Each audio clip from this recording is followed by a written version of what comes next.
How's it going, guys? Quick video today on how to grow massive biceps. I think, this was a must do for one of the YouTube videos. We all start when we want to get into the gym, wanting to know how to grow massive biceps. It's all we really care about.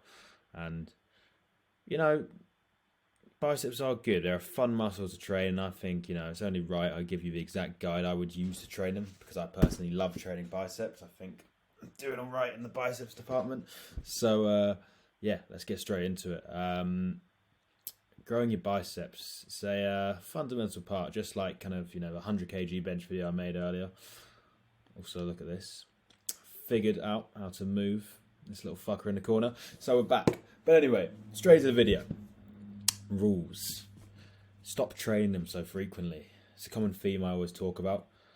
Biceps are a smaller muscle and they can recover quicker, but I still would recommend stop training them so frequently, because what we tend to do is we train biceps 3 times a week, maybe 4 times. We do it on rest days and just bang out bicep curls, and this works at the start, but eventually it becomes harder to grow your bicep just because they need that recovery.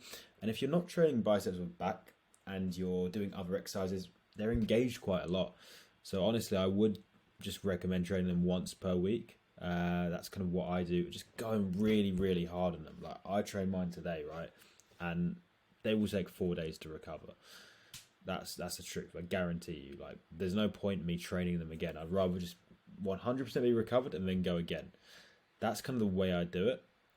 Now, again, when we do our biceps, we don't want to overtrain and do junk volume. There's only 3 exercises you need, and it's really important to understand that, because if we're kind of overdoing it, we're just, it's hard to explain, but you're just kind of eating into your recovery. Like, you've already stimulated the growth. Stop there. And that's why I'm going to show you the exact training plan I use, the 3 exercises you need, steal them, use them, and you'll be able to grow biceps much quicker. The last thing I wanted to point out is underhand grip. So it's a little bit hard to explain, but basically you want to have your wrists supinated like this at all times, just because it provides the best contraction for your bicep. So it's why there's an argument that maybe the straight bar barbell curl is a lot better as opposed to the easy bar, because the easy bar essentially supinates your wrist, so it's like almost at an angle. Now, this is why we prefer normal bicep curls over hammer curls. And the reason why, and I can actually show you, is if you were to flex your bicep like this, so flex your bicep and then put your finger here, and then have your hand like this, and now twist it. So that's what we're doing when we're doing a hammer curl. Now twist it back, and you can feel that your bicep is actually contracting. What you'll notice is that basically your bicep is at its like peak contraction when you're like this. So it's not in your interest to be doing hammer curls. You're not going to be stimulating the most growth. You want to be focusing on underhand grip. Again, don't be doing this reverse curl shit. That's just stupid. So I'll give you kind of the exact rundown of what I do. But it just comes down to 3 exercises, very, very simply. So, my training plan. We start off with seated bicep curls. Now, if any of you follow me on my story before that expires, you'll see that I did a whole rundown on this. But a seated bicep curl, we want that at around a 45-degree angle. So, you're almost lying down. And the trick is here to have your head glued to the pad with your chest up, like this. And what that's going to do is create that range of motion, because the elbow is further away from the pec here, and as a result it becomes a little bit harder to make that contraction, which therefore gets a nicer squeeze. You want to keep your shoulder fixed. You remember, you're flexing at the elbow, so there should be no shoulder movement, no swinging. It should just be a flexion at the elbow. And a really good tip is to, just like we talked about there, bring your wrist inwards, and you want to basically use your pinky finger and almost try and turn that inwards like this. So try and bring your pinky finger across your body, so you're almost coming like that. A little twist there. That's what's going to get maximum contraction. Try it right now. If you were to flex your arm like that, go up, and now twist.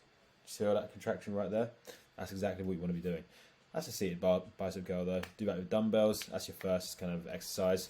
I'd recommend 3 sets. That's your first bicep exercise. So we can, do 2 sets to warm up, and then 1 set of complete failure. Get a drop set in. Now, next one. Easy bar curl or straight bar curl. I would recommend doing a straight bar curl just because you will get more bicep gains. However, it will fuck up your wrist inevitably. Mine is pretty fucked up, so I had to move over to easy bar curl. I actually don't know how to manage this one. Maybe you can get some of those wrist straps, but fuck knows. Point is, a straight bar is better for your biceps, but it's not friendly on your wrist. So maybe you need to use the easy bar curl. Whatever one you use, this is going to be really good. And I use that as a second exercise. So once we've done our seated bicep curl, which is almost like a really good isolation, we want to be focusing on the easy bar or a straight bar, and only 2 sets are needed here. 1 warm-up set, 1 failure. Because we've already trained 3 sets beforehand. We don't need to do, more warm-up sets. Just 1 warm-up set to get, used to the movement, and then 1 full failure set. That's our 1 working set. Done. Next, single arm preacher curls. Now I'm going to give you an amazing tip on this, and this literally exploded my growth, and I think this is probably the number 1 thing I can give you on this video. If you take one thing, learn this, and you'll go fucking levels ahead of everyone. So preacher curls.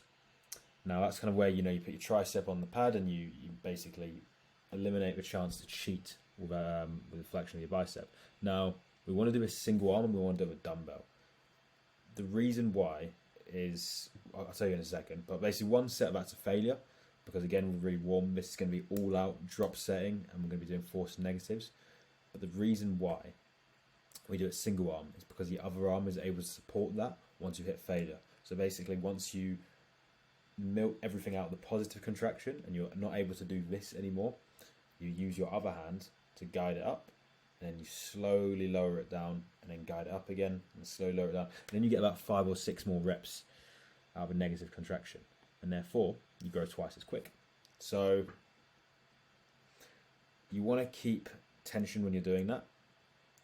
Let me put it this way. When you're doing a preacher curl, for example, don't be going all the way down and just letting your kind of bicep hang. That's just, not friendly in the elbow joint, and then also you're losing tension. So don't go all the way down. Feel where you lose tension, and it's around just before 90 degrees. So keep that tension, and then focus on lowering the weight and getting the squeeze. So when you're at the top, feel that squeeze, and then lower the weight. And just as we said about the preacher curls, make sure that you're really, really focusing on lowering the weight and then using your other hand to help you push up afterwards. If you can do that, you're going to get 5 or 6 extra negative reps, and you'll notice when you go to lift next week, you'll be a lot stronger. So it's little tricks like that that really, really work and help you grow your biceps much quicker. Another really good tip is to train antagonistically. So I would train chest and biceps together as opposed to back and biceps. The reason why is because you're giving yourself 2 opportunities to grow the biceps. So back, I believe, should be trained on its own, just because it's a massive muscle. If you think about it, it's the whole, posterior part of your torso.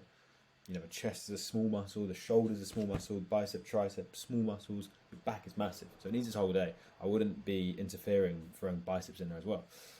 But the beauty of training chest and biceps is when you come to train biceps, you are fresh, because the chest did not involve one single part of the bicep. Whereas if you were to do it on the back of, a back day, your biceps were already engaged, and you can never really stimulate enough, force and enough growth to those biceps. So it's a little bit harder. That's why I kind of go against back and biceps, not for me. So that's one tip I would give you. Keep your tension, focus on that. But honestly, that's pretty much it when it comes to biceps. If you can understand that, and I'm going to go again with the best tip you'll ever hear, the single arm preacher curls. Take that, use that into your program. It's just crazy. Once you hit failure, the other arm spots you. You take it past failure because you're spotting the negative, and it also allows you to go a lot heavier because you get your 6 to 8 reps there, and then you can just keep pumping another 10 out, and then you just keep going up and up and up. It's literally double the gains. I couldn't recommend it more. So that's pretty much everything on how to grow biceps. That's all I know on how to grow biceps. I think you just got to be consistent with this. That's kind of the most functional advice I can give you in terms of training. Try and use that preacher curl tip and implement that, steal it, and it will really help. But, this is what Dorian Yates, some of the best, used to kind of use these 3 exercises, because if it ain't broke, don't fix it. Don't be trying to do every single exercise. You only need 3 exercises, and it's literally a seated curl, a barbell curl, and a preacher curl. That's all it is. If you can get all of them done, you're going to grow your biceps, and you're going to grow them pretty quickly. So yeah, today's video, boys, and I will catch you tomorrow. So